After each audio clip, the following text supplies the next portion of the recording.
la personne est décédée, la personne voit tout ce qu'on lui fait jusqu'à ce qu'on l'amène jusqu'à sa tombe. Maintenant, si c'est une âme pieuse, si je suis un homme pieux, j'entends, il y a les anges qui s'adressent à moi, ils disent Isma' fana an-nasi alayk.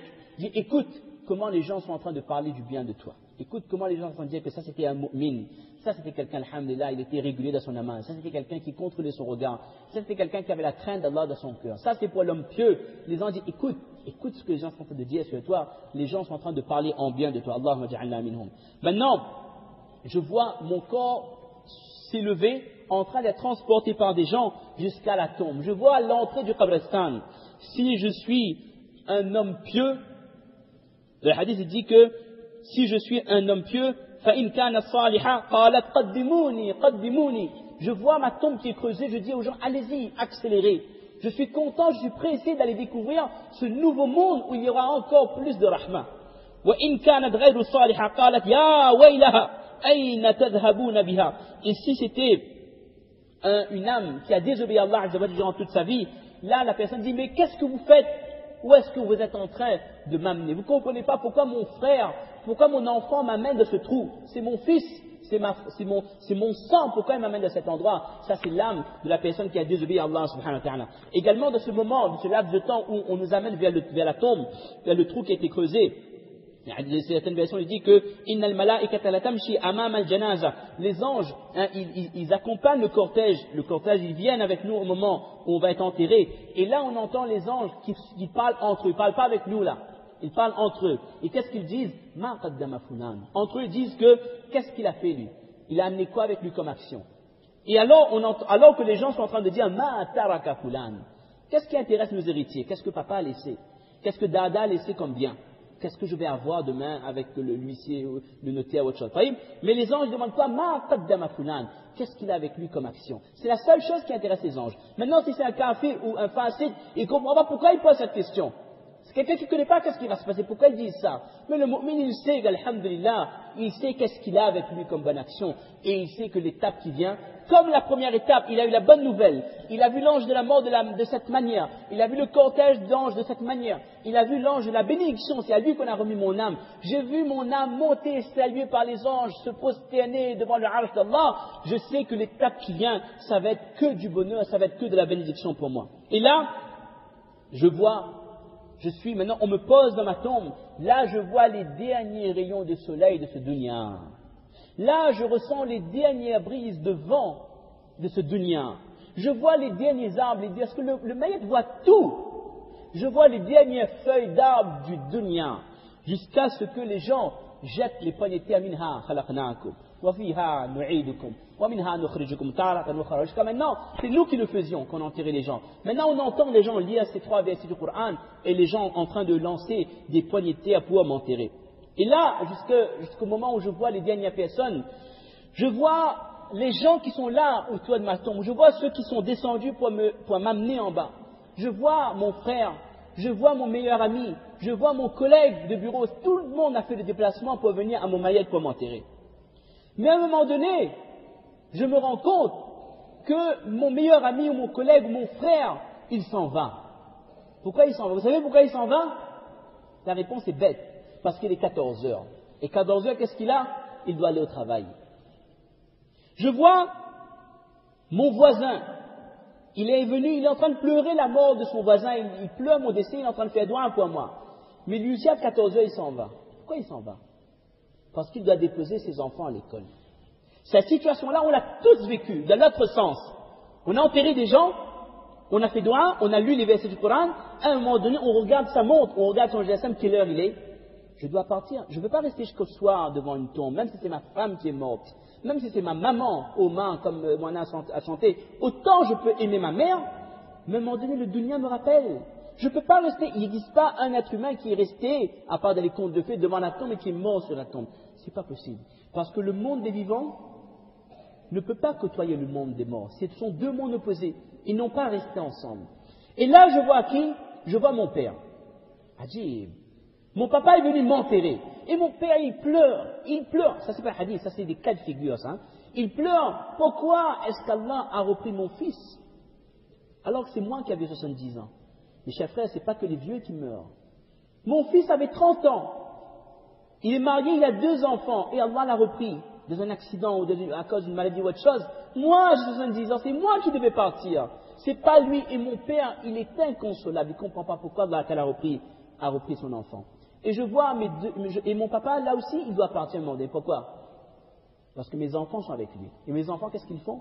Mes enfants sont devenus yatim. Maintenant, ils sont orphelins. Ils ne comprennent pas qu'est-ce qui se passe. Et à un moment donné, je regarde, il n'y a plus personne sur ma tombe. Il n'y a plus personne. Et ma tombe devient exactement comme les centaines de tombes qu'il y a. Des tombes désertes. Il n'y a plus personne qui vient là-dessus.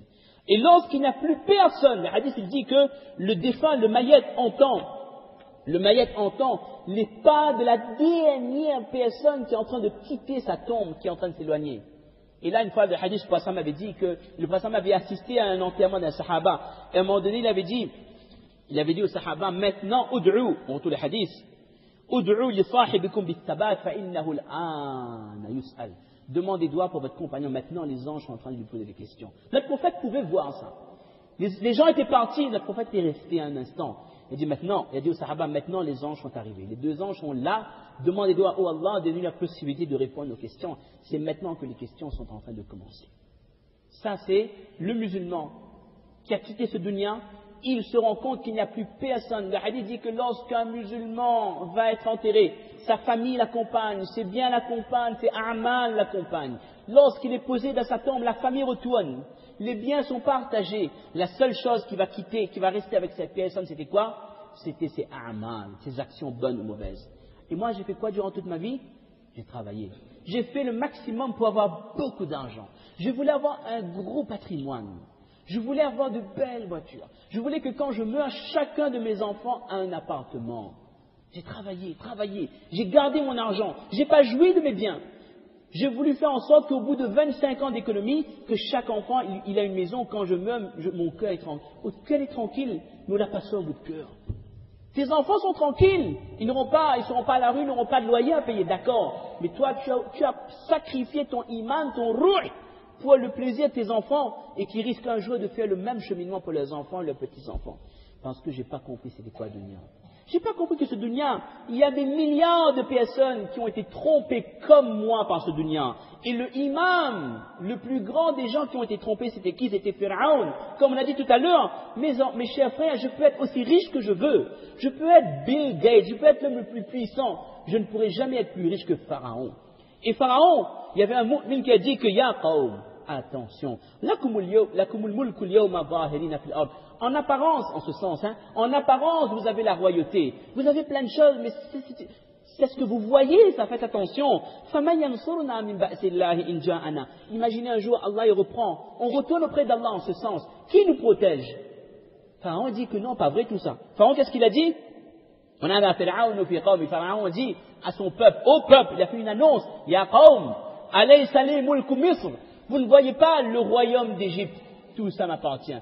Vous êtes tous en prosternation devant moi. Ces fleuves, ces canaux coulent sous mes pieds. C'est moi le roi. C'est moi qui commande. C'est moi le plus riche. Vous ne voyez pas? Parce que Pharaon, il voyait avec ses yeux. Il voyait ce qu'il pouvait voir. Il n'avait pas imaginé ce qui pouvait arriver après. Et Pharaon a dit, je ne vous indique que ce que je considère bon. Pour lui, ce qu'il voyait, ce qu'il pouvait palper, c'était la vérité. Est-ce que je ne suis pas en train de vivre la même chose? Est-ce que je ne suis pas en train de m'obstiner avec mon travail? Avec le bien-être de mes enfants? Est-ce que je ne suis pas en train de faire du haram pour que ma femme soit heureuse? Est-ce que je ne suis pas en train de me donner corps et âme l'essentiel de mon temps pour que je sois un homme reconnu de la société, qu'on me respecte, que cet homme-là ait un patrimoine? Je suis en train de brader mon dunya. Et je suis en train de suivre le même chemin que Pharaon. Je constate ce que je vois. Je suis dans la routine, mais je ne m'imagine pas qu'est-ce qui est en train de se passer au moment où je vais quitter ce dunya. Je n'ai pas compris la réalité. Mais la réalité, c'est quoi? C'est que lorsque Pharaon lui-même, il allait mourir, je ne parle pas de l'au-delà, hatta idha adrakahu al-gharaq, lorsqu'il allait mourir noyé, qala amantu annahu la ilaha illa alladhi amanat bihi banu Israël wa ana minal muslimin. Pharaon dit que maintenant, je sais que c'était vrai. Oh Allah, j'ai iman en toi. J'ai iman en ce que ces gens-là, Banu Israël, croyaient, je fais partie des soumis. Mais non, c'est fini maintenant. C'est quand tu vois que c'est trop tard. C'est quand tu vois que c'est trop tard. Le hadith dit que le tawba du musulman est accepté jusqu'à quand? Pas jusqu'à ce qu'il meure, là, wallah, jusqu'au rara. Quand on entre dans l'agonie, là c'est fini, les portes du tawba sont fermées. Là, vous pouvez dire que donne mon bien masjid, donne ça maison-là, sadaqa, waqf lil masjid, c'est fini, on ne prend même plus compte de cela. Le Massaï dit bien que celui qui agonise, on n'écoute plus ce qu'il dit. Il donne talaq sur madame, on n'écoute plus. C'est fini. Il a un pied de l'au-delà. C'est fini. Il ne fait plus partie du monde des vivants. Donc on ne prend plus compte de ce qu'il dit. Et c'est là, mes chers frères, Pharaon dit au moment de mourir que maintenant j'ai iman, mais c'est trop tard.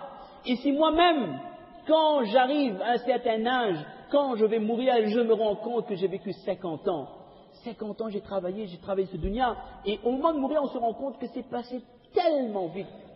Et là, je me dis que je me suis trompé de chemin. Mais là, c'est trop tard. Et là, on risque de rentrer dans le même cas de Pharaon. Al-ana, maintenant, alors qu'auparavant tu as désobéi, et tu as été du nombre des corrupteurs. Il faut faire très attention, mes chers frères. Ce dunya, quand il entre dans les cœurs, il nous aveugle. On ne voit plus rien d'autre que ça. Et on ne peut pas voir ce qu'il y a dans le delà. On ne peut pas voir les étapes de l'invisible. Et cette même personne qui a vécu pour ce dunya, pas pour Allah, pour ce monde, pour gagner, pour devenir riche, pour être reconnu par les gens, il se présente le jour du Qiyamah devant Allah. On terminera avec ça. Walau tara. Il y a deux walau tara dans ce Coran, dans ce verset, Allah, qui font frémir. Walau tara. Idh wutifu ala an-nar. Quand ils seront placés devant le feu, là, qu'est-ce qui se passe? Là, ils voient.